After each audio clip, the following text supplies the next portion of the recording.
లింగ్ వాస్తు తెలుగుకి స్వాగతం మిత్రులారా. మేము 10 రోజుల దక్షిణ భారతదేశ యాత్ర చేయడానికి అవకాశం కల్పించినటువంటి ఇన్సిడెంట్ ఏంటంటే, వాస్తు వేదిక్ ప్రతిష్టాన్ వాళ్ళు కాలికట్ వారు దక్షిణ భారతదేశంలో వారు కూడా కొంచెం వాస్తు విద్య మీద పరిశోధన చేస్తున్నారు. బేసిక్గా కేరళ ట్రెడిషనల్ ఆర్కిటెక్చర్ లేదా టింబర్ ఆర్కిటెక్చర్ మీద వాళ్ళ ఫోకస్ ఎక్కువగా ఉంటుంది. వారు పెట్టినటువంటి 2 రోజుల జాతీయ convention on traditional architecture and technology అనే దాని మీద తెలుసుకొని, నేను నా నలుగురు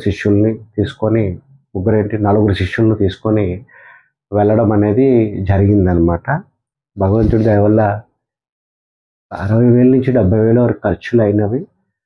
ఒక 35,000 రూపాయల వరకు డొనేషన్స్ అందించారు. వారి అందరికీ నా కృతజ్ఞతలు చెప్పుకుంటున్నాను.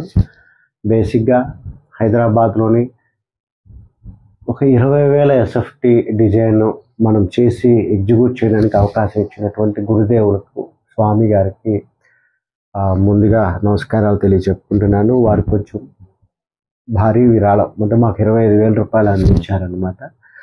మిగతాది జాలాది పద్మనాభం గారు కావాలి, వారు ఒక వ్యక్తికి డొనేషన్ ఇచ్చారనమాట. అంటే డెలిగేషన్ ఫీజు 2,500 కట్టవలసి వచ్చింది అనమాట.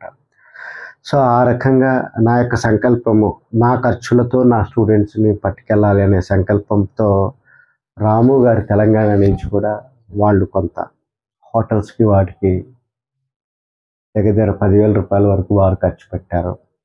వారిది తొందరలో తీర్చుకుంటాము.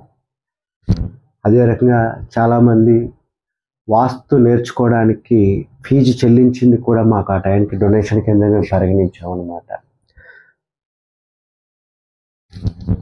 సో ఎందుకు మేము అక్కడికి వెళ్ళవలసి వచ్చింది? ఈ యొక్క భారతదేశ వాస్తు కళ అనేది ఇప్పుడు ప్రాక్టీస్ చేస్తున్నటువంటి కాంటెంపరీకి విభిన్నంగా ఉందండి. అందువల్ల ఆ యొక్క గొప్ప తత్వాన్ని తెలియచెప్పాలి అనేటప్పటికల్లా